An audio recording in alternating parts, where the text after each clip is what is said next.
One of the tragic things is that everybody has a story of the first time they've encountered pornography. And I have not met anybody in the last probably 20 years who has told me, oh, I've never seen pornography. Welcome to the Sex Plus Christian Parents podcast. I'm Jason. And I'm Thomas. And today we're going to dive into a conversation around pornography. This is going to be episode 1 of 2.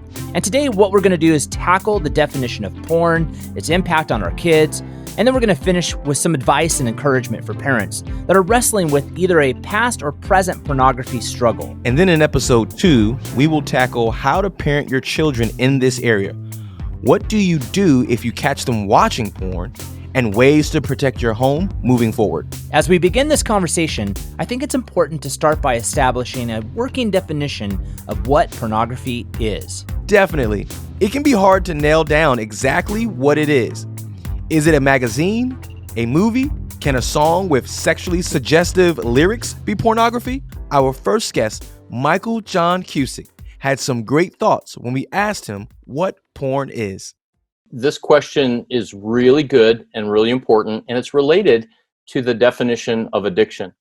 Not only is Michael the author of Surfing for God, a book that we highly recommend on this particular subject, but he's also the CEO and founder of a sexual healing ministry called Restoring the Soul. In the work that I do, and if any of you guys have sat down, with anybody who has ever shared a struggle with lust, you often hear, well, I'm struggling with lust. I've looked at some stuff, right?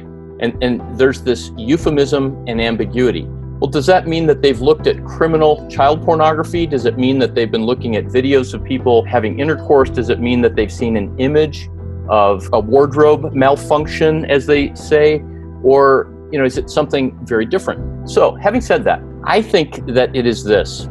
Any image or representation that is designed to titillate and seduce without a God-honoring, connected, reciprocal relationship. And so many men are addicted to looking at their USA Today news app and going through the entertainment section where it shows beautiful women and their boyfriends in tuxedos on the red carpet. And is there anything inherently wrong with that? No.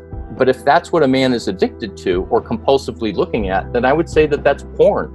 It's so interesting, Thomas. I'm sure you've noticed this, but our culture has basically adopted the word porn to mean something you want too much. Whether it's food porn, shoe porn, I've heard wedding porn. Yep, I've totally seen this. I love that Michael addressed this and how the assumptions that pornography is ultimately about wanting something too much is fundamentally flawed. And so that word has come to represent, and this is where the definition is related to addiction, the word has come to represent anything that we want too much. And the problem with that is, as C.S. Lewis famously said, and I put this whole quote in my book, Surfing for God, the problem is not that we want too much, it's that we want too little. And Lewis makes the analogy of a child in a developing nation who is sitting in a mud puddle, and he's enjoying the mud puddle and the coolness of the water and the liquid and the playing, but he doesn't know that there's such a thing as a holiday at the ocean. That we settle for too little and we're far too easily pleased. So Michael has laid down the definition for pornography in our conversation. It's material that's designed for sexual gratification or titillation outside of a God-honoring reciprocal relationship. Now, I've heard this mentioned elsewhere, but I'm curious what your thoughts are as a pastor, Thomas. Yeah, this is a definition I had to wrestle with, but ultimately I really like it as it covers a vast array of our experiences in this area, right? It's not limiting it to a specific medium or publication. Chances are everyone listening has had their own unique first introduction into pornography. When you talk to older folks who were exposed to pornography at a young age, many people that I talk to who voluntarily tell their stories, it haunts them still. it messes them up. It messed them up. And so, God made us sexual beings, obviously, and sex, we talk about this all the time, is a good gift from God. God declared it good, but this is a fallen expression, and it just distorts and undoes us in so many ways. At my age, it was you found a Playboy in a field, or buddies and I would go dumpster diving in the back of 7-Eleven and take out last month's edition. In my instance, I was exposed to it from a family member, and that started a whole chain. As I remember it, I was about 12 years old, and I was on the school bus coming home, and a buddy of mine who lived across the street told 4 of us, hey, you need to come over to my house after you get home. Just come over to my house. I found something on the side of the road I want you to see. And he told us what it was, so we were all obviously very excited. I was about 13 years old, and I was online back to school shopping when a pop-up came up that what looked like a clothing company ended up being suggestive photos of women. My first introduction to pornography was when I checked the search history on my father's computer. My daughter was exposed in the 3rd grade by another 3rd grade girl. I remember hearing about pornography from a group of my guy friends when I was in 7th grade. It didn't mean much to me then, but as I got into high school, I became way more aware of it, and the first time I saw pornography was when I was 16.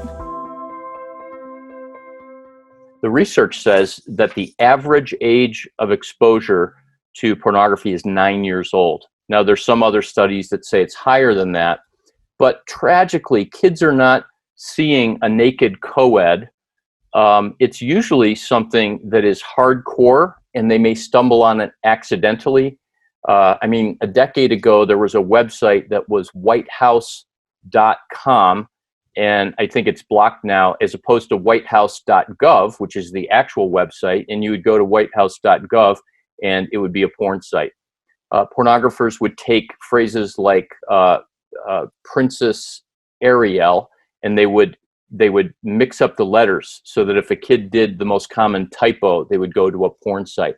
So there's predators out there, but also just from a child listening to the news or watching a video while their parent is catching up on the news, and they hear something about Donald Trump's pee-pee tape, right? And so the kid then types that into the computer or the smartphone or their tablet while they're doing their homework, and they're just innocent and curious.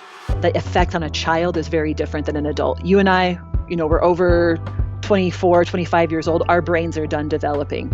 Here's Dina Alexander, an author of many books, as well as the CEO and founder of Educate Empower Kids, which provides resources to parents and educators as they guide their children in the digital age. So what we see and how it affects us, it might turn us on, it might disgust us, but that might be the end of it. But for a child who is in the middle of their sexual development, in that particularly that 8 to 12 range, when they are forming their sexual template, we need to understand that porn is going to do something very different for them. So it's important that we understand that what kids are being exposed to right now, very different than what you and I were being exposed to. And that you and I were exposed to maybe a tenth of the sexual content that our kids are exposed to on billboards, in music, in television. And that's something, again, for us to have a little compassion on what they go through, but also to understand how vital this conversation is, because holy cow, they are being exposed to 90 to 100 times more than what you and I were exposed to. Here's Walt Mueller. He was on our last episode on social media. What we were looking at, it was bare breasts. That was it. That's what I remember. Now, you not only have that, it's extreme, and it's video, and kids are making their own. It is a dangerous endeavor to Google or Bing image search, teenage selfies or just selfies anymore, because you never know what's going to pop up, whether you're on safe search or not. And you see that kids are mimicking this, and now they're making, not only are they accessing pornography that just runs the complete spectrum of perversions, but also they're making their own. And that really is a huge shift over the course of 30 years, and really in the last 10 to 15 years. The acceleration rate on that's unbelievable. And then up comes all kinds of things. And there is a trauma to the human soul as well as to the human nervous system and brain when that happens. This may sound extreme, but Michael knows what he's talking about. Listen as he speaks more in depth on what pornography, especially the more severe distortions you easily find for free online, does to the undeveloped mind. And some people will say that this is alarmist, but I do believe that pornography is sexually abusing our culture. If in the room that we're in right now, and we're in this kind of cyber room, but I can see all four of us on my screen. Let's say we're in a common room and there were a group of children or nieces or nephews that were in that room, and they're all under the age of 10 years old and they're playing. And if suddenly somebody walked into the room disrobed and started having sex by themselves or with another, and then in a group, and then with animals, if they walked in and did that, we would say, my goodness, that's a felonious act. That person should be locked up. They're a child abuser, right? We would all say that. But if the child is on their tablet and while doing their homework, they type in those words and they see the same thing, which is very, very, very common, it's like, oh, free speech, and people should just be able to do that because pornography is harmless. And so it is causing a kind of trauma where there's a premature awakening of all of the positive good feelings that come from sex in terms of the brain chemistry. And if it's not talked about, and if that child is not engaged with, the secrecy will be a context for shame to flourish. And even if shame is not felt or expressed or a concept by that child, if they're left by themselves with that, it will generally turn into a kind of natural curiosity that can then grow into a kind of preoccupation, which even without going back to the computer, let's say that child became Amish and they never had, any technology and they lived on a farm and rode in a buggy, they could pull up those images in their head and find a sense of self-soothing from that, and that in and of itself is not bad. The child is not bad, but that would become a way where the child would be patterned for attachment and connection in a way that is non-relational and non-human to human. And so it can, if early enough, it can actually create issues with attachment and fueling compulsivity. So we've highlighted some of the effects of pornography on the developing brain of adolescents. This is incredibly important. Absolutely, Thomas. Another thing to be aware of is the fact that this content doesn't just come from nowhere. This is a very real industry making huge amounts of money by selling pornography to adults, teens, and children. It's a multi-billion-dollar industry, and it's having a huge impact on our lives, our economy. It's impacting the lexicon in our public conversation around health. It is everywhere. It's obvious. We can look at hunger and poverty, and we know immediately what's wrong and what the effects will be for that family, for the community, and for generations to come. But pornography, it's harder to see the impact on your family, on your community, and again, on generations to come. So that's why, again, to me, it's so important to talk and help people understand how this industry has seamlessly woven itself into our pop culture. It's important that Dina brings this up here. In our school curriculum, Life Up Close, we talk about the process of conditioning and how over time we can be conditioned to think a certain way around a certain topic. Yes, this is so fascinating. One of the more famous examples of this is Pavlov's experiment. In the early 1900s, a scientist named Pavlov performed a number of experiments on dogs to further understand how we can be conditioned to respond a certain way to certain stimuli. Yes, in this experiment, he would ring a bell immediately prior to feeding the dogs. Once the connection was made between the feeding and the bell, Pavlov was able to predict that the dogs would salivate at the sound of the bell, whether or not the food was present. That's right, Jason. In a similar way, we, and especially our children, can be conditioned to respond to messages received from our culture. Listen as Dina continues.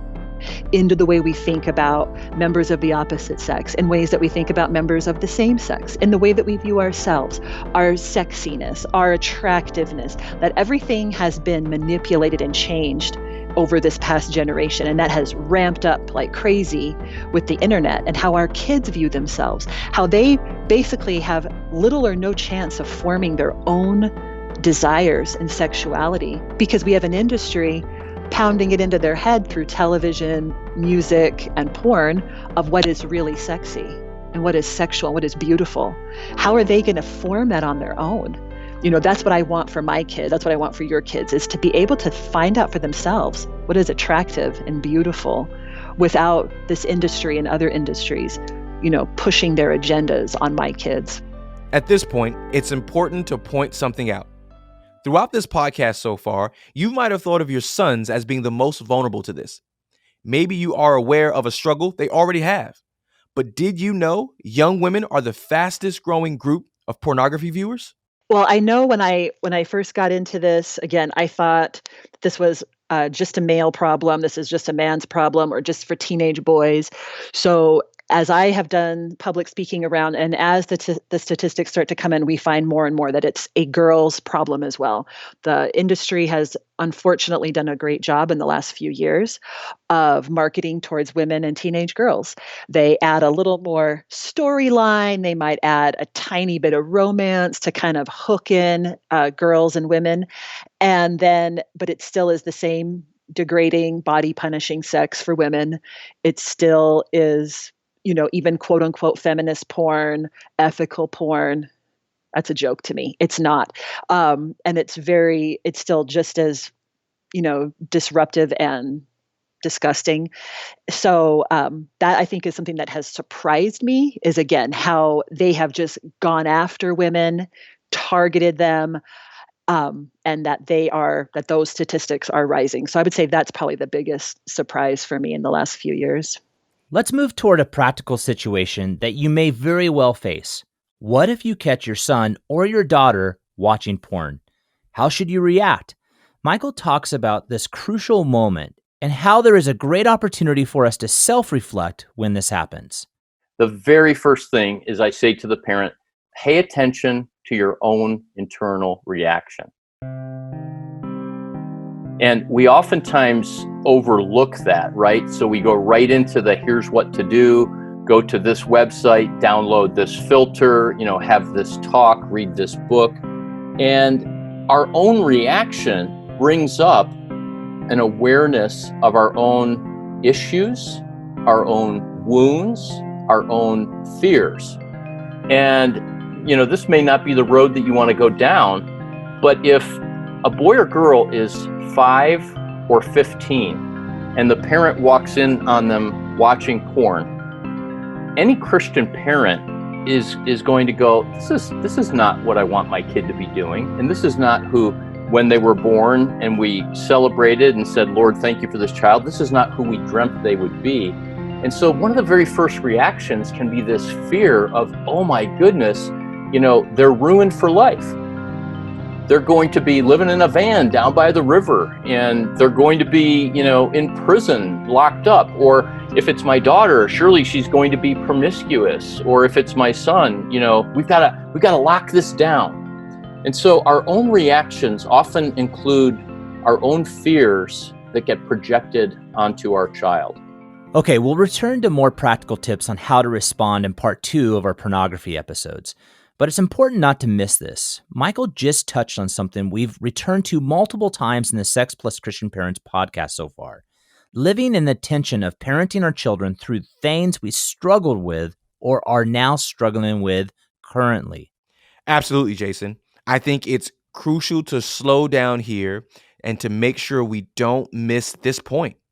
I love the advice that Michael gives parents if they have struggled with porn in the past first, then second, if they find themselves struggling currently. Check this out. There's a quote in my book from this, I think, 19th century pastor named John Gaynor Banks.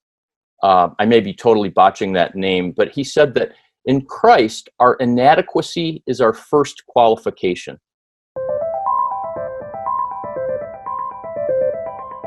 So any parent who feels inadequate in talking to their kids about this, I would say, welcome to the club. And that's a great starting point for conversation. Hey, this is something that we don't often talk about in normal conversations, but it's really important to talk about. And, I don't know how to do this, but I care about you, care about your heart. And why don't we learn together how to have a conversation about something that is so much a part of who we are as human beings and as people made in the image of God. I think that can be a great starting point. And oftentimes parents will, out of the awkwardness or the shame for having felt disqualified, they'll kind of hedge around it, like they're going to walk on an eggshell, or if the kid is non-responsive, then it failed versus it passed. And you really can't think about parenting kids to shape their sexuality in a pass-fail kind of way. Because we can't control or predict the outcome, and the behavior that they might exhibit or the choices that they make don't always correlate to what's happening on the inside, especially with teenagers, right? Because they're not fully formed yet, and their brains and their bodies are developing until age 26. So oftentimes the external struggle is just a manifestation or a symptom of what's really happening on the inside. And that's the most important thing to talk about. Next, Michael addresses some healthy steps forward if you find yourself currently struggling with pornography as a parent. I think it's important to realize the 3 or 4 things that what struggles with sex are not about. And it might seem a funny way to answer the question, what should they do? But the most common reasons that I used to tell myself, and as I've talked to men and women around the world about sexual struggles, people generally say one of several things. One, if I was more spiritual, this wouldn't be a struggle. So I should just pray more. I should read my Bible more. I should listen to more podcasts of my favorite preacher. I should get the newest worship CD. And if I just focus more on God, then I will focus less on this. The second would be if I just had more discipline or willpower. So if I could flex my moral muscles, if I could somehow ratchet up my discipline, then whatever the temptation is, I would be able to say no to it. And one of my favorite authors is Dr. David Benner, and he said that discipline and willpower are a wonderful servant, but a terrible master. And the way that we've talked about Christianity and the gospel and transformation for the last 100, 150 years, we've really made willpower the master, where it's just about choosing, and our volition and our capacity to make the right decision has been elevated above our emotional connectedness to ourselves, our connectedness to our own body, and our ability to experience that same kind of being known and connected to God. The third thing is basically that my sex drive is too high, and if I could just ratchet it down, that then I wouldn't struggle this way. And I'll never forget talking to my youth minister when I was a freshman or sophomore in college. I was actually doing youth ministry at the time, and I said to him one day, I'm praying that God will take away my sexual desires. And you guys are on video, so you can see this, but he was drinking a can of Coke, and he went like that and sprayed the Coke all over his Volkswagen Rabbit. And I said, what's wrong? And I thought it was absolutely godly and mature and right to pray to take away my sexual desires. And he said, first of all, God loves your sexuality. It was a really brilliant thing to say. Well, that was confusing to me. And secondly, he said, there's actually something good about your sexual desire. And I didn't understand that for another 20, 25 years, but that we can't separate our eros, our sexual desires and passion, from how we agape, phileo, and storge. And those are the 4 loves. C.S. Lewis wrote a book called The 4 Loves. And we can't, shut off a part of our heart that is angry and then still be wholehearted.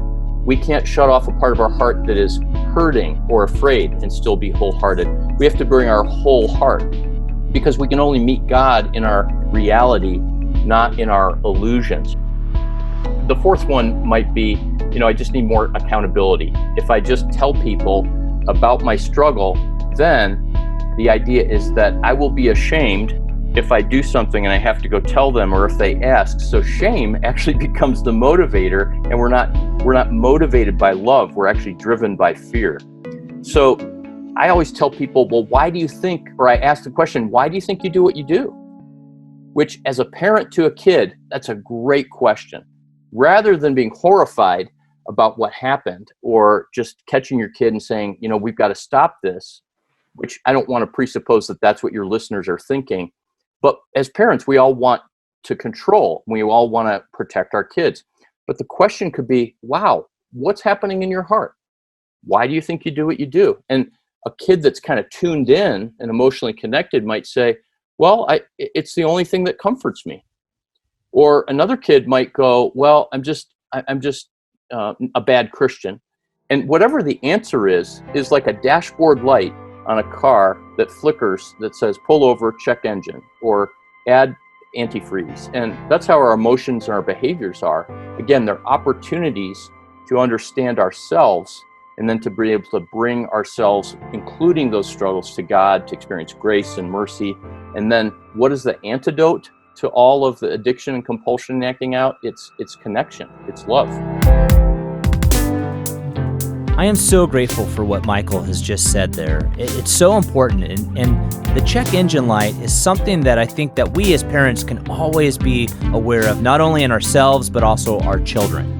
Absolutely. I know for me, those provide windows of opportunity to just get a little closer to what's going on in their hearts. What I know is that this conversation is complicated, and there is so much to it. That's why we split this up into 2 parts. Yes, so please, we thank you for joining us for part 1, but come back for part 2 on our conversation around parenting and pornography. Well, I'm Jason. And I'm Thomas. Thanks for listening to this episode of Sex Plus Christian Parents podcast. This podcast, this conversation, and all that comes with it can be helped by taking part in our Very Good Sex Talk, which we just released as a 10-video e-course, and it's free. Simply go to www.theverygoodsextalk.org and get signed up now. It's 10 videos covering a multitude of subjects, all while helping your children align their sexual lives with the Creator's plan. Again, it's www.theverygoodsextalk.org. Check it out. This podcast is brought to you by the wonderful people at Project 619. This episode was edited, produced, and sound designed by our very own Corey Crawford.